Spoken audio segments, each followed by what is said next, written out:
Prions. Père céleste, nous venons devant ton trône magnifique, avec des cœurs ouverts, des esprits ouverts. Nous voulons entendre ta voix.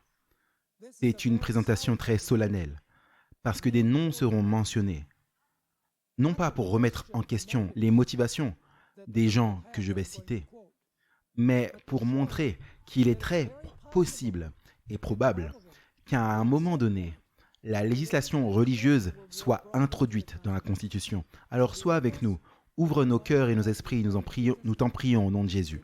Amen. Lors de notre dernière session, nous avons étudié le plan d'Ellen White de la fin des temps. La grande question est de savoir si ta conception des événements de la fin des temps était réaliste et précise.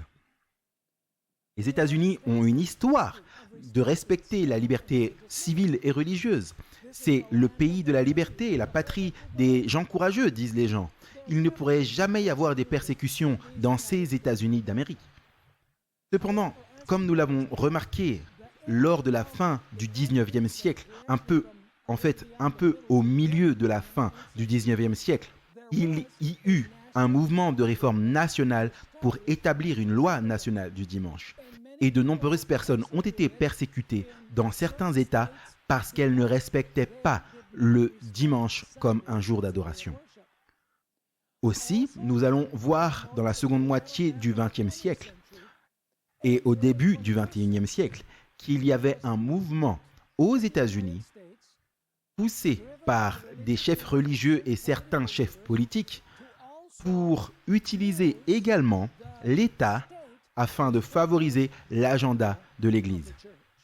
Et ainsi, dans notre étude aujourd'hui, nous allons jeter un coup d'œil aux mouvements qui ont eu lieu dans les années 1980, 1990 et au début des années 2000.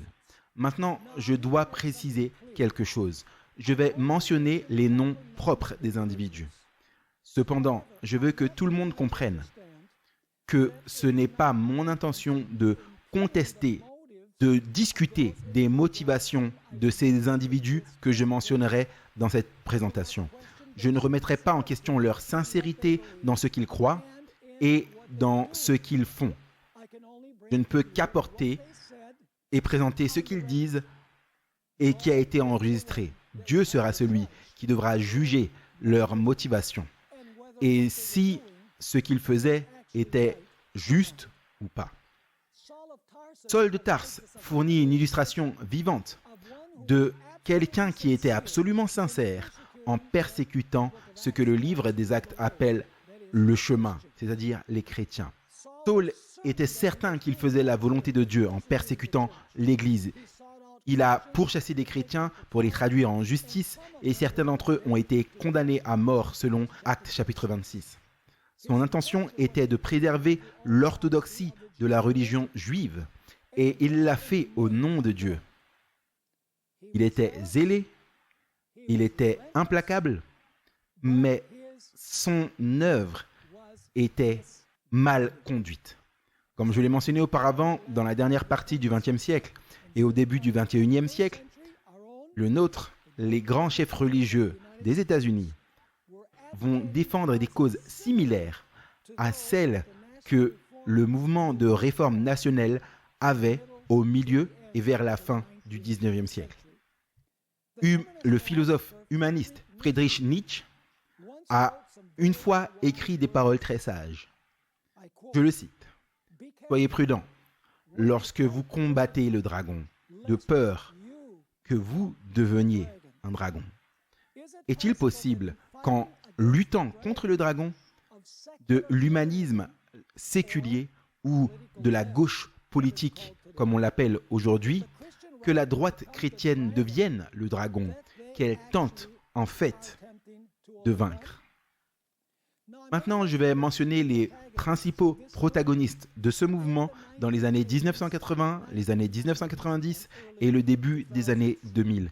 Certaines de ces personnes sont décédées, d'autres sont encore vivantes aujourd'hui. Quels étaient les protagonistes principaux? Le défunt Chuck Colson, le président des ministères pénitentiaires internationaux, qui a fait une œuvre magnifique avec les prisonniers aux États-Unis et à l'étranger. Le regretté D. James Kennedy, pasteur de l'église Coral Ridge à Fort Lauderdale en Floride. Je l'écoutais parfois le dimanche, il avait de très bons matériels. Pat Robertson, président du réseau de diffusion chrétien, le Club 700, le PDG de l'université Regent, le fondateur du Centre d'Amérique du Nord pour le droit et la justice. Keith Fournier, qui fut le premier directeur exécutif de Pat Robertson et le Centre américain pour le droit et la justice, un catholique romain. Le regretté Jerry Falwell, pasteur de longue date de l'église baptiste de Thomas Road. Chancelier de l'université Liberty à Lynchburg en Virginie et fondateur de la majorité morale. James Dobson, président et PDG de Focus on Family. Focus on Family a de nombreux programmes merveilleux. Rod Parsley opère Harvest Ministry à Columbus en Ohio. Il y a une grande église là-bas. Gary Bauer, président du conseil de recherche sur la famille. Le regretté Bill Bright, président des croisades sur les campus pour le Christ, qui a fait beaucoup de bonnes choses pour les étudiants sur nos campus. William Bennett, auteur du livre des vertus et secrétaire à l'éducation sous la présidence de Ronald Reagan et Drog Tsar sous la présidence de George H.W. Bush. Tim LaHaye, président de la coalition américaine pour les valeurs traditionnelles et auteur de la très populaire série Laissé pour compte. Il fournit le fondement eschatologique pour le mouvement de la droite chrétienne et l'approche futuriste de la prophétie biblique. John Hagee, pasteur de l'église Cornerstone à San Antonio. Son église est remplie tous les dimanches et un auteur prolifique sur la prophétie biblique avec un point de vue futuriste. Ralph Reed, premier président de la coalition chrétienne de Pat Robertson. Et maintenant, je crois qu'il est un lobbyiste à Washington, D.C. Le regretté John Whitehead, fondateur de l'Institut Rutherford, un groupe de réflexion conservateur. Jimmy Swaggart, qui à l'époque était un fondateur de Mega Church et un téléévangéliste. Et William Rehnquist, juge en chef de la Cour suprême des États-Unis durant 19 ans. Maintenant, la première chose que je trouve affligeante pendant cette période, c'est le fait de prendre à la légère le premier amendement de la Constitution des États-Unis. Ce qui se disait dans les années 80, 90 et même au début des années 2000, c'était que le premier amendement interdisait simplement l'établissement d'une église nationale ou de favoriser une église par rapport à une autre, mais il n'interdisait pas au gouvernement de favoriser toutes les églises de manière égale. En 1994, le Parti républicain et le Congrès ont dévoilé leur agenda dans le livre « Contrat avec la famille américaine ». Aux pages 4 et 5, nous trouvons l'interprétation suivante de la clause d'établissement. Les pères fondateurs voulaient que la clause d'établissement veille à ce que les institutions politiques états-uniennes ne soient jamais utilisées au profit d'une religion au détriment d'une autre. Il est intéressant de noter qu'à cette époque, le président de la maison était Newt Gingrich, qui était un baptiste et converti à l'église catholique romaine. Nous trouvons aussi dans ce document, ce livre « Contrat avec la famille américaine », les paroles suivantes. Les Européens croyaient que le système européen des religions d'État officiellement ne profitait ni à l'État ni à la religion impliquée. En effet, c'est de tels systèmes que les pèlerins et les puritains ont fui.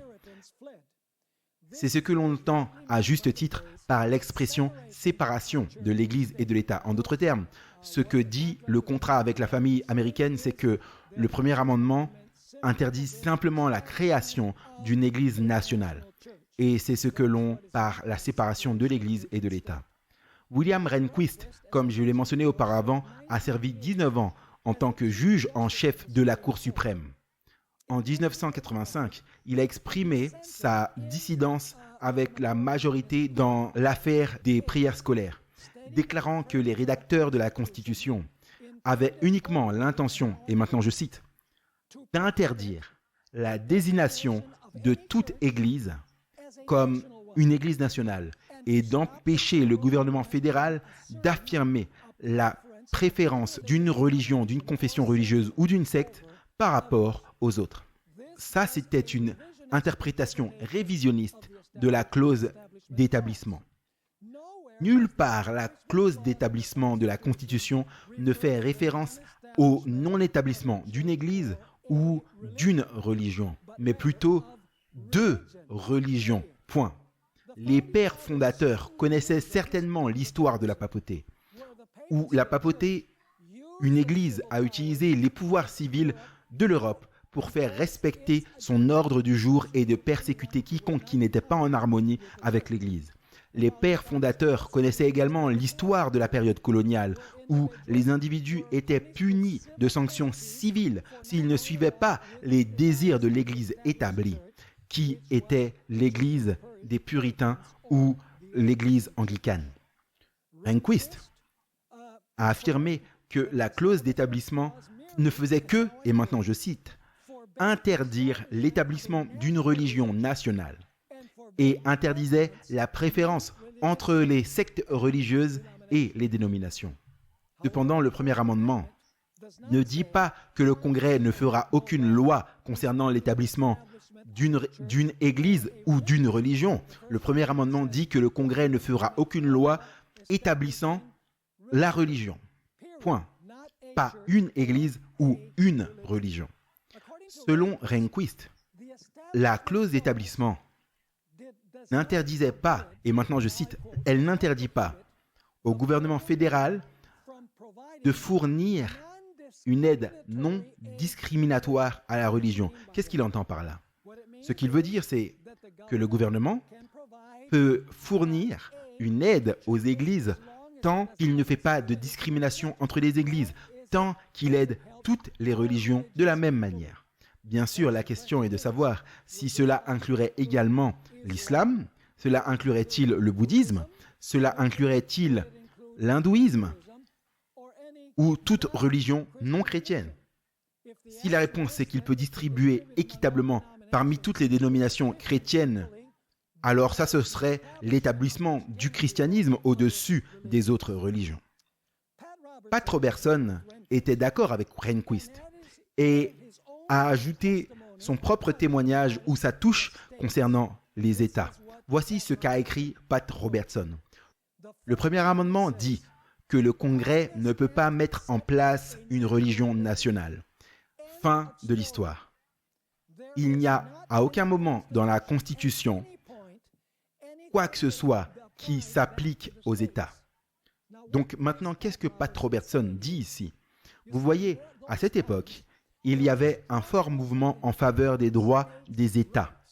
Ceux qui ont plaidé pour les droits des États ont fait valoir que la clause d'établissement et de libre exercice de la Constitution s'appliquait au niveau fédéral, parce que le premier amendement dit que le Congrès ne fera aucune loi.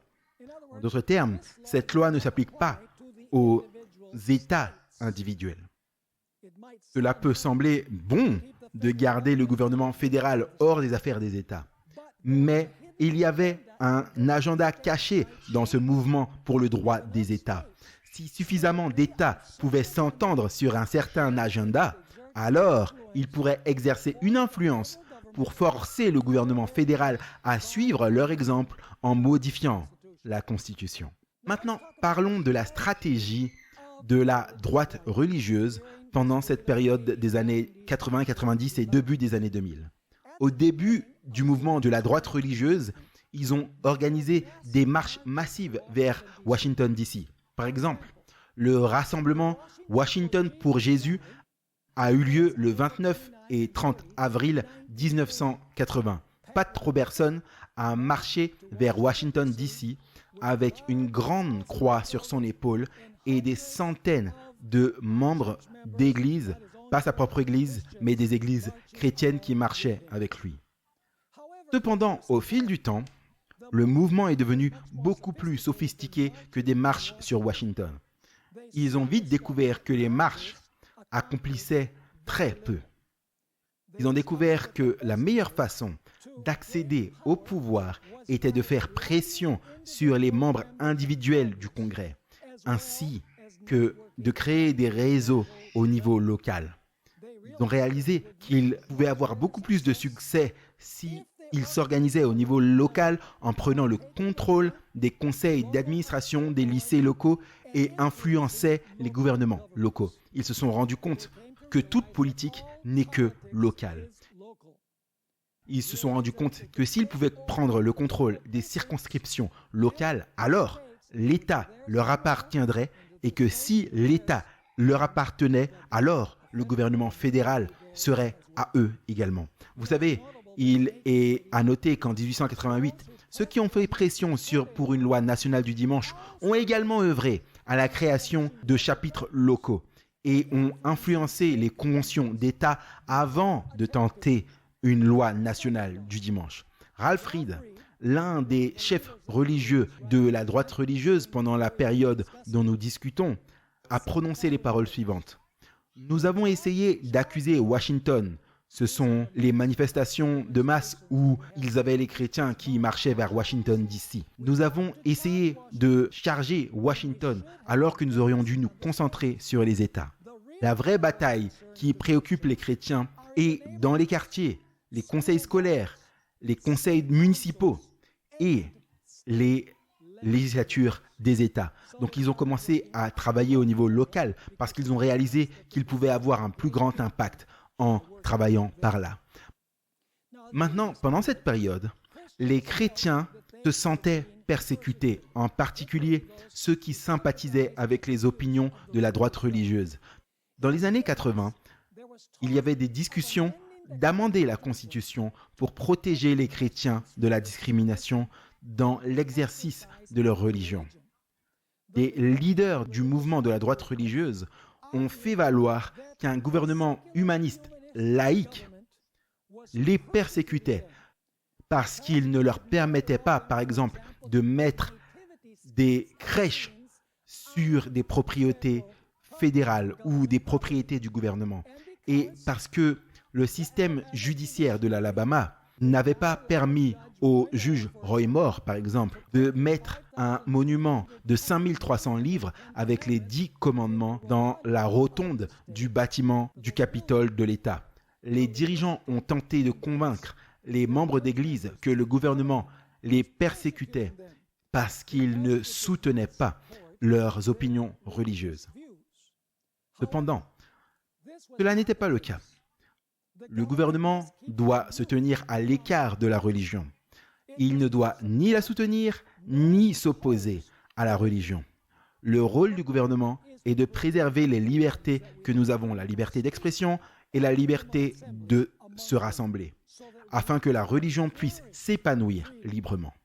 L'objectif du gouvernement n'est pas de faire appliquer les 10 commandements, particulièrement les 4 premiers. Les 4 premiers commandements décrivent notre devoir envers Dieu. L'État n'a rien à voir avec ces commandements.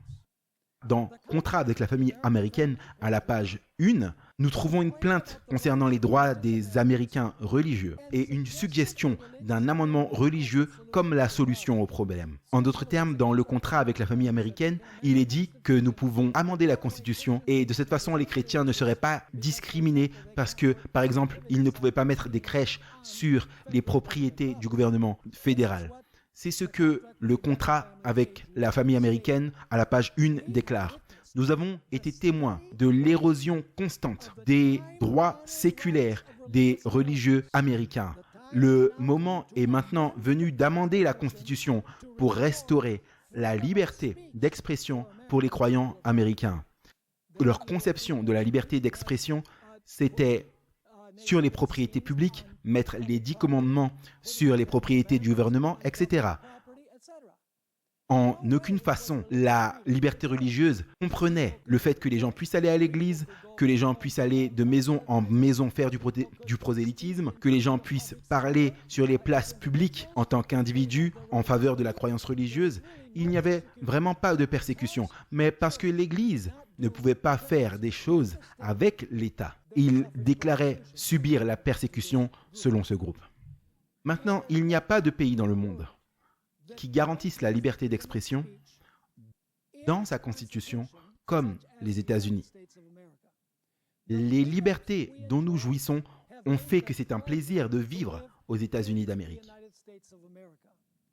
Malheureusement, certains qui appartenaient à la droite religieuse à la fin du XXe siècle disaient que si les humanistes laïcs ne se sentaient pas bien ici aux États-Unis, ils devaient déménager dans un autre pays. Il y a plusieurs années, Greg G. Dixon, qui était le cofondateur de la majorité morale et le leader de l'organisation dans l'État de l'Indiana, avait en fait une liste de prières où ses partisans priaient pour que le Seigneur destitue toute personne qui ne confessait pas la religion chrétienne. La sénatrice de l'Alaska, Edna Devry, a déclaré un jour que les non-chrétiens devraient, et je cite, quitter le pays. La droite religieuse s'est plainte que les enfants ne pouvaient plus prier dans les écoles publiques, que la prière était expulsée de l'école publique, la Bible était expulsée de l'école publique, que les libéraux avaient expulsé Dieu de la place publique. Il est vrai que la prière obligatoire à l'école serait inconstitutionnelle. Cependant, bien sûr, la raison, c'est que la prière est un devoir qui appartient à Dieu. Le gouvernement n'a pas à s'impliquer dans la prière. Cependant, la Constitution n'interdisait pas aux étudiants individuels de prier dans les écoles publiques. En fait, les étudiants, constitutionnellement, pouvaient prendre l'initiative d'organiser des groupes de prière à l'école tant que c'était leur initiative et non obligés par l'école elle-même. Ils pouvaient s'organiser pour la prière, ils pouvaient s'organiser pour des groupes d'études bibliques. La Constitution garantissait le droit du libre exercice de la religion des individus, même dans les propriétés du gouvernement. La Constitution garantissait également que les étudiants puissent apporter leur Bible à l'école et qu'ils puissent la lire librement à l'école. Donc il n'y avait pas de persécution contre ceux qui priaient individuellement ou priaient en groupe d'étudiants tant que ce n'était pas obligatoire de la part du gouvernement fédéral. Il est vrai que quelques professeurs à cette époque ont tenté d'empêcher les étudiants d'exercer leurs droits individuels. Mais ils ont perdu leur procès dans les tribunaux. Le gouvernement doit rester neutre en matière de religion. Une autre chose qui s'est produite durant cette période a été d'avoir des guides électoraux.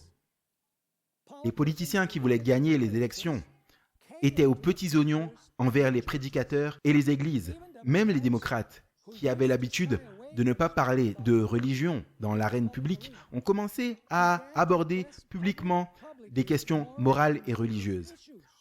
Au plus fort du mouvement de la droite chrétienne, les politiciens adoraient se présenter aux activités de la droite religieuse parce qu'ils savaient qu'ils pouvaient gagner des votes ralliant la base pour sortir et qu'ils puissent voter pour eux. C'est pourquoi ils allaient dans les églises.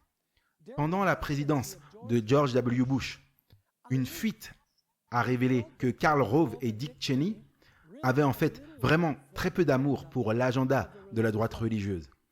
En privé, on les qualifiait de fous et de bizarres. Cependant, ils ont publiquement soutenu leur cause parce qu'ils savaient que la droite religieuse ramenait des votes. Si vous vous souvenez qu'en 1888, il y avait aussi un mouvement pour des guides électoraux. Au plus fort du pouvoir de la grande majorité morale et les guides électoraux de la coalition chrétienne, les guides électoraux ont même fourni les noms des candidats et les causes qu'ils soutenaient et auxquelles ils s'opposaient. La droite religieuse cherchait à persuader les chrétiens de voter pour des candidats qui soutenaient leur cause et de voter contre ceux qui s'y opposaient. Par exemple, Tim LaHaye a affirmé que 25% des emplois fédéraux devaient aller aux conservateurs chrétiens. Ça, c'est intéressant. Il a également déclaré, et je cite, qu'aucun humaniste n'est qualifié pour occuper aucun poste gouvernemental. Ça vient du magazine Time en 1985. Cela va à l'encontre du 14e amendement de la Constitution des États-Unis. Il est clairement stipulé qu'il ne peut y avoir aucun test religieux pour occuper aucun poste de confiance dans ces États-Unis d'Amérique. Une autre caractéristique intéressante de la droite chrétienne durant cette période était le désir de se réunir avec les catholiques. Protestants et catholiques, vous vous souvenez que jusqu'en 1888, les mêmes choses se sont produites. Durant les grands jours de la droite religieuse, les protestants et les catholiques travaillaient ensemble pour des causes communes, sociales. Je vais partager avec vous quelques informations très intéressantes que vous ne connaissez peut-être pas. Le 12 août 1993, Graham est apparu sur le programme Good Morning America. À l'époque, le pape Jean-Paul II visitait les États-Unis d'Amérique. Et j'ai entendu, de mes propres oreilles, Billy Graham dire « J'admire le pape. Nous adressons tous les deux les mêmes problèmes moraux. » De plus, le 21 janvier 1997, lorsque le pape a visité la Salt Lake City, Larry King a invité Billy Graham sur son programme, le Larry King Live. Voici une partie de l'interview que je vais partager avec vous. Larry King a demandé « Vous sentez-vous à l'aise à Salt Lake City? Vous sentez-vous à l'aise avec le Vatican ?» Voici la réponse de Graham. « Oh, je suis très à l'aise avec le Vatican. Je suis allé voir le pape plusieurs fois. Et en fait, le jour où il a été inauguré, pape, je prêchais dans sa cathédrale à Cracovie. J'étais son invité. » Larry King répond à Billy Graham. « Vous prêchiez dans son église le jour où il a été fait pape ?» Graham répondit « C'est exact, à Cracovie. » Et Graham a ri quand il a dit cela.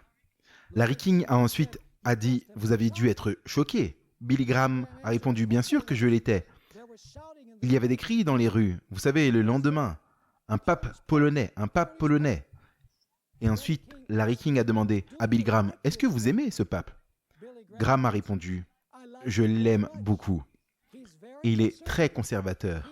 Lui et moi sommes d'accord sur presque tout. » C'est très intéressant. Le doyen de tous les évangélistes, le protestant le plus connu, je pense, qui n'ait jamais existé aux États-Unis d'Amérique. La plupart des gens ne savent pas que Billy Graham a reçu un doctorat honorifique en 1967 d'une université jésuite catholique romaine appelée Belmont Abbey College. Quelqu'un a écrit à l'université pour demander si c'était vrai que Billy Graham avait reçu un doctorat de cette université jésuite. Et Cuthbert E. Allen, le vice-président exécutif de l'université, a répondu en ces mots. Billy Graham a donné un discours inspirant et théologiquement correct qui aurait pu être prononcé par l'évêque Fulton J. Sheen ou n'importe quel autre prédicateur catholique. J'ai suivi la carrière de Billy Graham. Et je dois souligner qu'il a été plus catholique qu'autre chose. Je ne dis pas cela de manière partisane, mais c'est les faits. Je dirais qu'il pourrait rassembler les catholiques et les protestants dans un esprit œcuménique sain. Permettez-moi de lire cela à nouveau. C'est Cuthbert Allen, qui est un jésuite, et il était en fait le président de cette université jésuite. Voici ce qu'il dit. Je dirais qu'il pourrait réunir les catholiques et les protestants ensemble dans un esprit œcuménique sain. J'étais le premier catholique à inviter Billy Graham. Je sais qu'il parlera dans 3 autres universités catholiques le mois prochain. Et je crois qu'il sera invité par plus d'universités catholiques à l'avenir que par des universités protestantes. Donc je suis ravi de répondre à votre question. Billy Graham prêche une théologie morale et théologique des plus acceptables pour les catholiques. C'est très intéressant, n'est-ce pas? Ralph Reed, qui était le premier président de la coalition chrétienne de Pat Robertson, a écrit dans son livre Politiquement incorrect à la page 16 les paroles suivantes. L'avenir de la politique américaine réside dans la force croissante des évangéliques et de leurs alliés catholiques romains. Alors remarquez qu'il a vu l'avenir de la politique américaine et il dit que le secret du succès réside dans la force croissante des évangéliques et de leurs alliés catholiques romains. Puis il continue.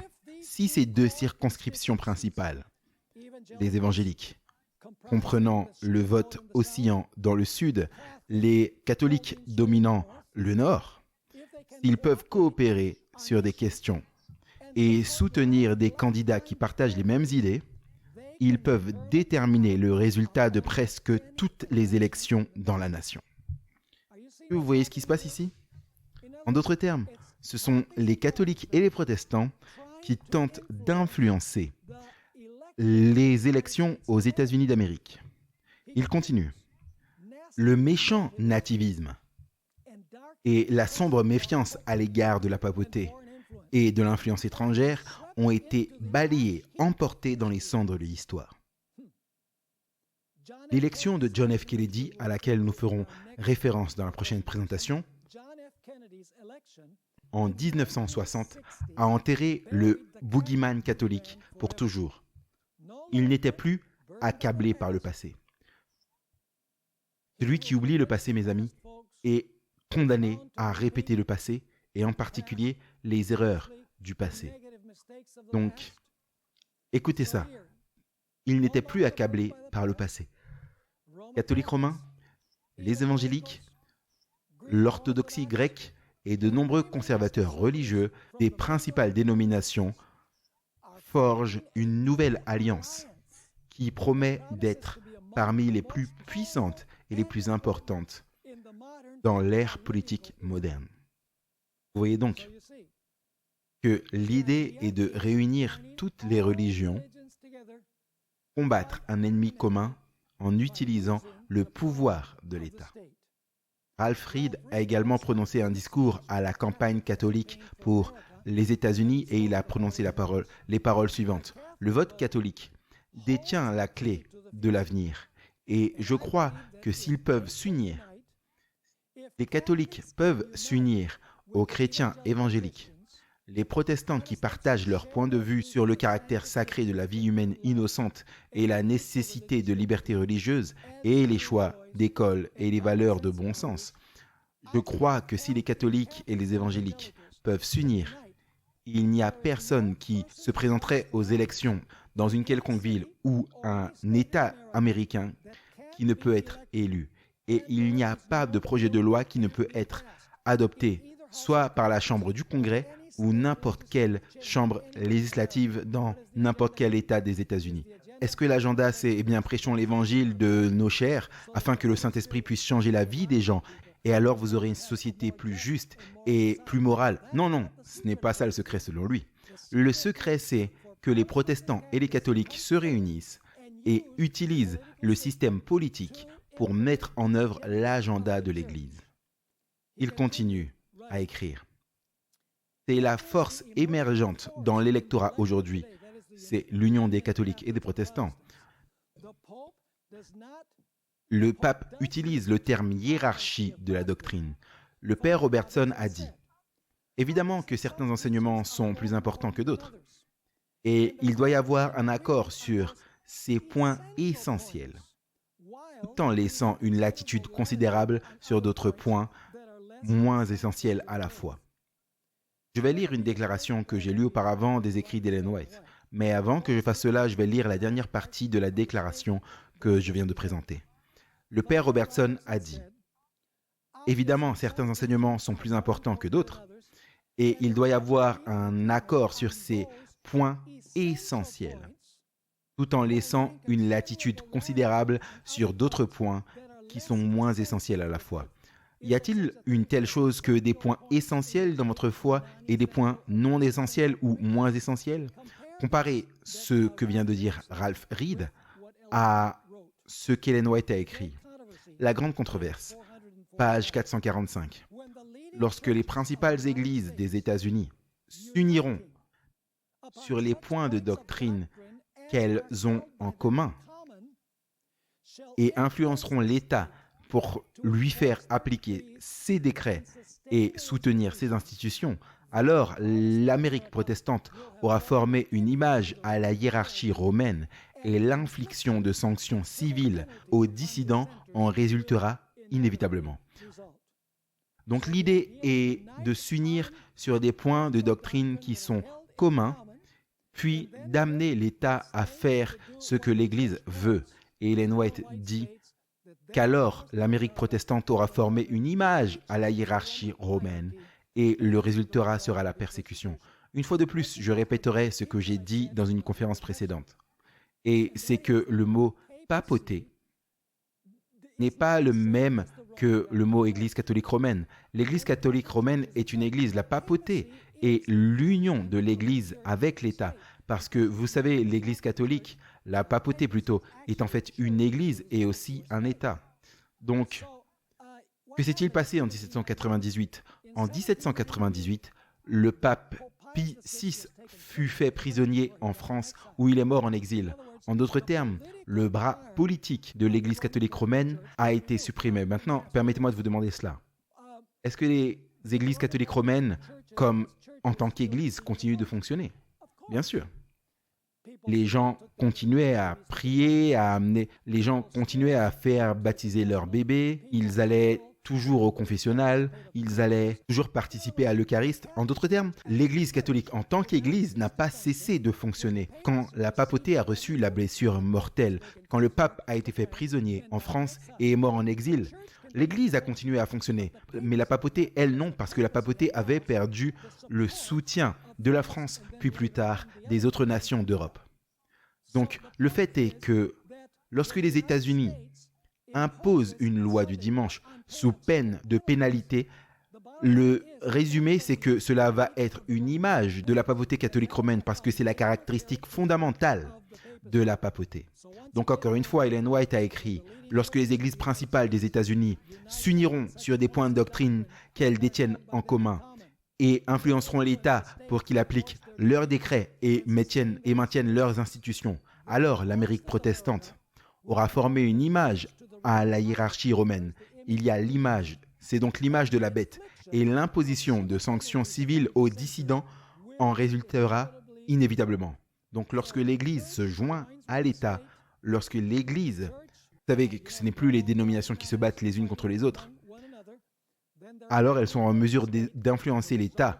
Le résultat automatique, c'est la persécution. L'histoire l'a clairement montré. Puis nous avons le document évangélique et catholique ensemble. Nous parlons maintenant de la façon dont les protestants et les catholiques s'étaient réunis durant ces périodes des années 80, 90 et début des années 2000. Quel était le but de ce document évangélique et catholique ensemble ? Le document était un accord œcuménique. Par 40 des représentants évangéliques et catholiques romains les plus éminents aux États-Unis d'Amérique. Le protestant Chuck Colson et le luthérien, devenu catholique John Richard Newhouse, ont développé le document de 25 pages. Lorsque les 40 dirigeants influents ont signé le document, le 29 mars 1994, Chuck Colson et Richard Newhouse ont fait remarquer les paroles suivantes. Les évangéliques et les catholiques se sont trouvés tels que des frères et sœurs chrétiens dans diverses activités, notamment dans le mouvement pro-vie et le renouveau charismatique. Nous étions et sommes préoccupés par le fait que les animosités entre les évangéliques et les catholiques menacent de ternir l'image de Christ en transformant l'Amérique latine en un Belfast de guerre religieuse. Qu'est-ce que Newhouse et Colson disent ici ? Eh bien, l'un des éléments notables du document est qu'il recommande et en fait décourage le prosélytisme entre catholiques et protestants, surtout en Amérique latine, où il y avait à l'époque, et il y a toujours des milliers et des milliers qui abandonnent l'Église catholique romaine et rejoignent les églises protestantes, telles que les témoins de Jéhovah, les adventistes du septième jour, les pentecôtistes, les mormons et les baptistes. Cet exode massif de l'Église catholique romaine vers diverses dénominations protestantes a été un sujet de grande préoccupation pour l'Église catholique romaine. Et donc, dans le document qui a été signé par les catholiques et les protestants, les grands dirigeants, ils ont convenu officiellement de cesser de voler les moutons les uns des autres. Et ils ont convenu qu'au lieu de se disputer sur des points de doctrine insignifiants, ils devraient plutôt s'unir pour lutter contre l'ennemi commun, l'humanisme séculier. Ils ont décidé d'unir leurs forces pour combattre dans des causes contre l'avortement, le mariage homosexuel, l'euthanasie, la pornographie, etc. Un article est paru dans USA Today commentant la nature œcuménique de ce document particulier. C'était le 30 mars 1994.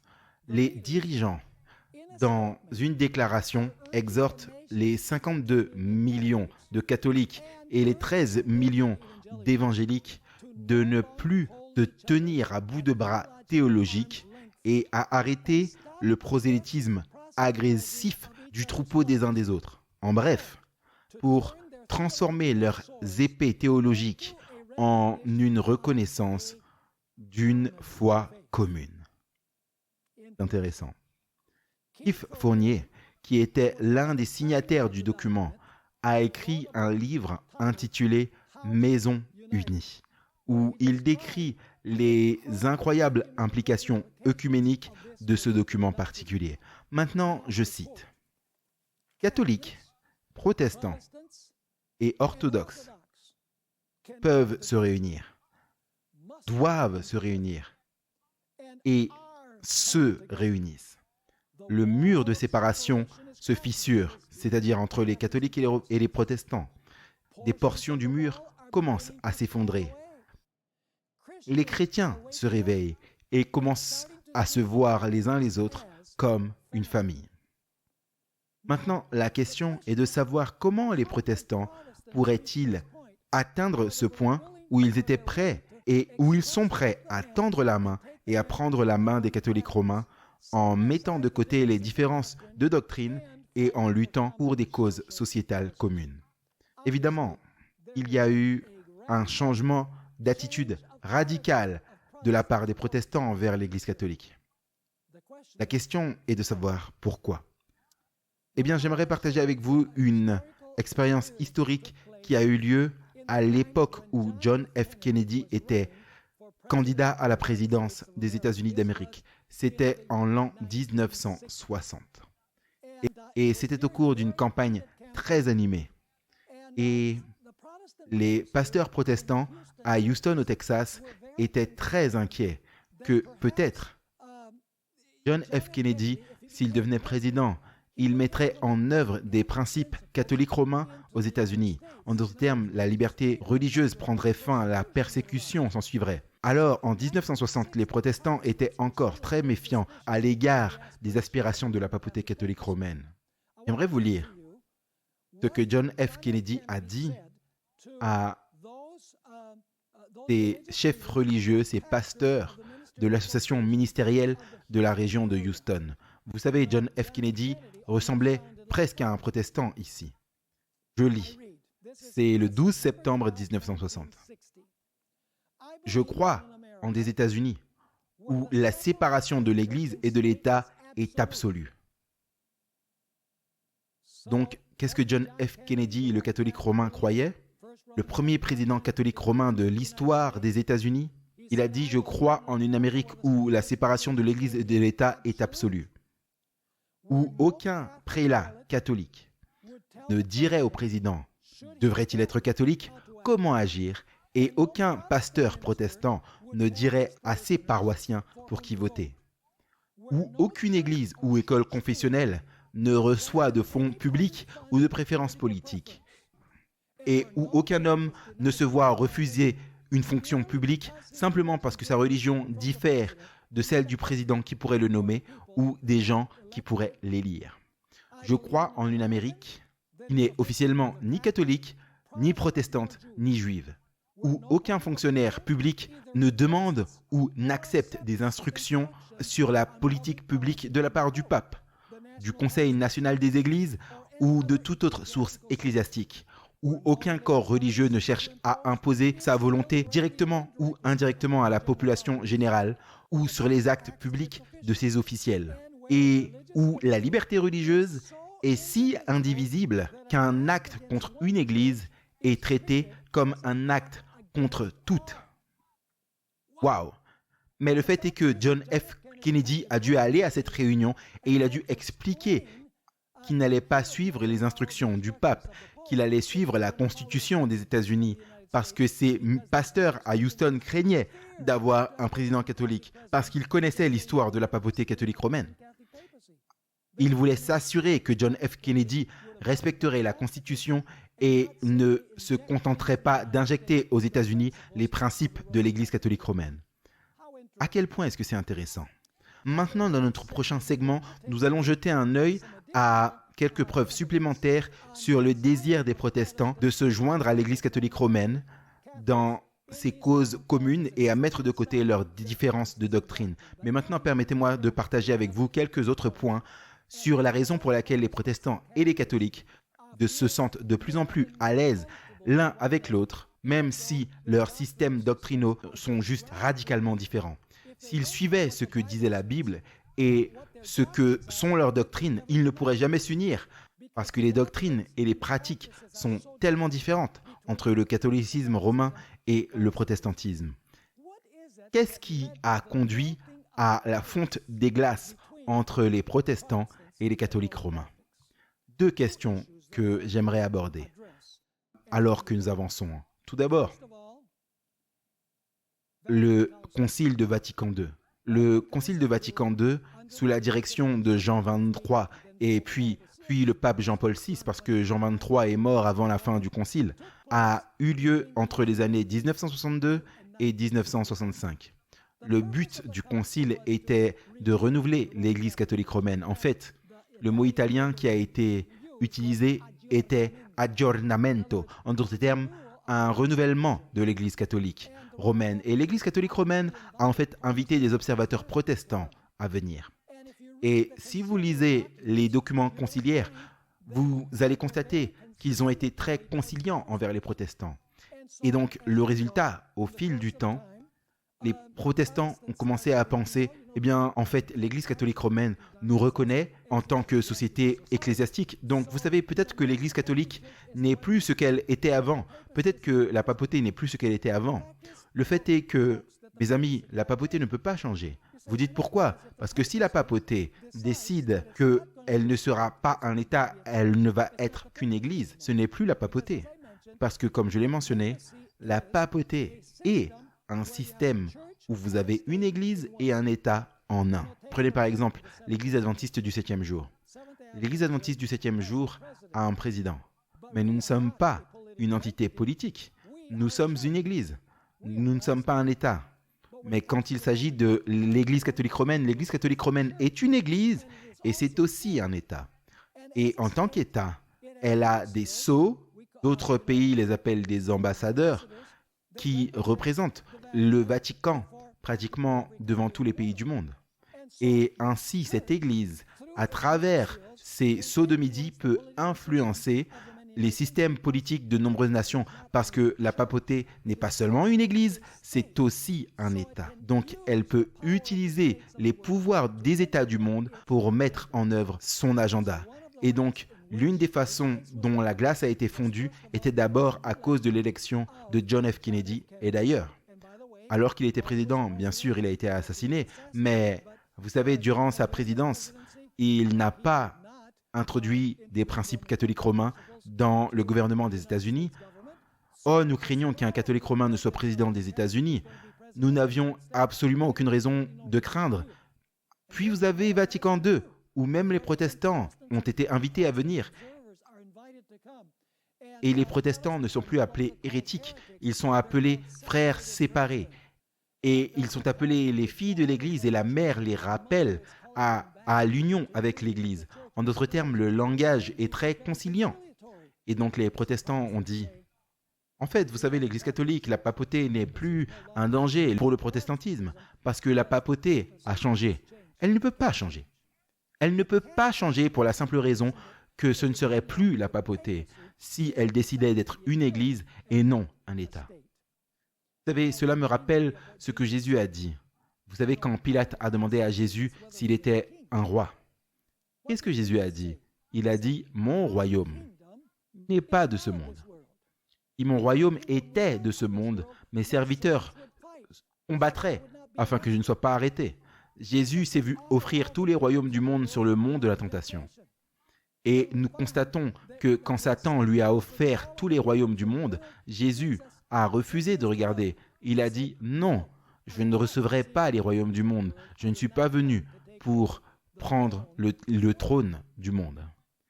Et quand Jésus était dans le jardin de Gethsémanée, il agonisait, transpirait des gouttes de sang et de sueur. Nous voyons qu'un garde religieux du temple est venu pour arrêter Jésus-Christ. Et bien sûr, Pierre, que l'Église catholique romaine croit qui était le premier pape. Il sort son épée et il balance un coup d'épée et coupe l'oreille du serviteur du grand prêtre. Vous savez, mon opinion personnelle, c'était que ce n'était pas intentionnel de couper son oreille. Il avait l'intention de lui couper la tête, mais Pierre était un pécheur et ce n'était pas un soldat, donc il s'est manqué. Bon, ça c'est ma spéculation. Il voulait le tuer parce qu'ils étaient venus pour arrêter son maître. Qu'est-ce que Jésus a dit à Pierre? Bravo Pierre, bien joué d'avoir utilisé l'épée pour essayer de me défendre. Ce n'est pas ce que Jésus a dit. Jésus a dit, Pierre, range cette épée. Car quiconque tue avec l'épée mourra par l'épée. Et ce n'est pas par hasard. Dans Apocalypse chapitre 13, quand il est parlé de la guérison de la blessure mortelle, il nous est dit que la papauté a été blessée par l'épée, c'est-à-dire par l'épée du pouvoir civil. Et la manière dont la papauté récupérera son pouvoir, lorsque la pause prendra fin entre la première période de tribulation et la deuxième période de tribulation, de la même tribulation unique, c'est lorsque le pouvoir civil des États-Unis et plus tard du monde entier prêteront leur pouvoir à la papauté catholique romaine pour mettre en œuvre le dimanche comme un jour de repos. Cela va arriver, mes amis. Et vous pourriez penser, non, cela ne va pas se produire, ça n'arrivera jamais aux États-Unis d'Amérique. Vous savez, rendre le dimanche obligatoire par la loi et interdire le respect du sabbat, cela ne va jamais arriver. Mais cela s'est produit durant les années 1880. Vous savez que la loi n'a pas été appliquée, elle a été arrêtée, mais le mouvement était là. Le mouvement, comme nous le remarquons, était également là dans les années 80, 90 et début 2000. Et nous voyons beaucoup de choses se passer aujourd'hui que nous verrons dans une présentation prochaine qui montre que cela pourrait très bien se reproduire à notre époque. Un troisième facteur qui fait que les protestants se sentaient parfaitement à l'aise avec la papauté catholique romaine était leur vision de la prophétie de la fin des temps. Vous voyez, les protestants aujourd'hui, les conservateurs, les évangéliques, croient que l'Antéchrist va se lever et s'asseoir dans un temple au Moyen-Orient. Et l'Église, bien sûr, à ce moment-là, aura disparu dans l'enlèvement. Et ensuite, cet Antéchrist, assis dans un temple juif reconstruit, va créer une grande statue et il va ordonner à tout le monde d'adorer cette grande statue ou cette grande image. Et il va placer un tatouage sur le front et sur la main droite de ces personnes qui sont restées après l'enlèvement. Et donc, tous les yeux chrétiens, ces jours-ci, se tournent vers le Moyen-Orient pour l'accomplissement de la prophétie biblique. Ils tournent les regards vers les musulmans et vers tous les événements qui se produisent en Israël et ils disent « Regardez, la prophétie est en train de s'accomplir là-bas ». Et pendant ce temps, les prophéties qui ont à voir avec la papauté, qui concernent la bête, la petite corne, l'abomination de la désolation, la prostituée, qu'importe le nom que la Bible utilise pour décrire ce système, ils ne peuvent pas voir le rôle de la papauté dans l'accomplissement de la prophétie parce qu'ils le regardent au mauvais endroit. Donc l'ennemi, c'est les musulmans. L'ennemi, ce n'est pas l'Église catholique romaine. Donc ils se sentent à l'aise avec la papauté. Et donc, Vous avez la même chose avec les États-Unis dans la Révélation. Apocalypse chapitre 13, le verset 11 à 18 indique clairement que les États-Unis vont faire une image à la papauté en unissant l'Église et l'État. Mais le protestantisme dit « Oh non, l'image va être cette grande statue qui va être construite au Moyen-Orient. » Et ils ne voient pas qu'ils vivent dans le pays qui va accomplir la prophétie biblique, où une loi du dimanche va être promulguée et où quiconque qui ne s'harmonise pas avec cette loi sera persécuté, même par un décret interdisant d'acheter ou de vendre. Au final, un décret qui va appliquer la peine de mort sur ceux qui observent le saint sabbat de Dieu. Donc, ce sont les raisons pour lesquelles le protestantisme, ces temps-ci, se sent à l'aise avec la papauté. Un autre facteur dont nous allons discuter un peu plus tard dans nos présentations, c'est le fait que le protestantisme est devenu politiquement correct. Vous savez, Ellen White appelle cela la fausse charité. Le fait d'être gentil, soyons gentils, même lorsqu'on voit quelque chose qui est fait et qui est mal. Non, on ne réprimande pas, on ne dit pas que c'est mal, tout le monde est OK. La pensée postmoderniste a, en résumé, brouillé la distinction entre le bien et le mal, entre le bon et le mauvais. Et pour cette raison, les gens se sentent à l'aise avec ce à quoi la Bible s'oppose ouvertement. Nous devons donc encore étudier la deuxième partie de cette présentation. Actuellement, nous parlons de ce qui se passe dans les années 80, 90 et au début des années 2000. Et le point duquel nous traitons est de savoir comment les protestants et les catholiques se sont rassemblés. Maintenant, dans notre prochaine présentation, nous allons terminer ce point particulier et nous allons parler d'autres parallèles entre ce qui s'est passé dans les années 1880 et ce qui se passe dans le monde aujourd'hui. Et nous verrons que ce qui se produit est en fait un accomplissement de la prophétie biblique. Donc, mes amis, la Bible est très claire sur ce que sera le conflit à la fin des temps. Apocalypse chapitre 12 et le verset 17, il nous est dit ce que va être le conflit. Le conflit va être sur les commandements de Dieu, en particulier le 4e commandement. Il est dit dans Apocalypse 12, verset 17, « Puis le dragon fut enragé contre la femme et s'en alla faire la guerre au reste de sa semence, c'est-à-dire le reste final. » Quelles sont leurs caractéristiques? Ils gardent les commandements de Dieu. Et tous, mes amis, tout comme tels qu'ils sont écrits dans Exode chapitre 20, ils gardent les commandements de Dieu et ils ont le témoignage de Jésus-Christ.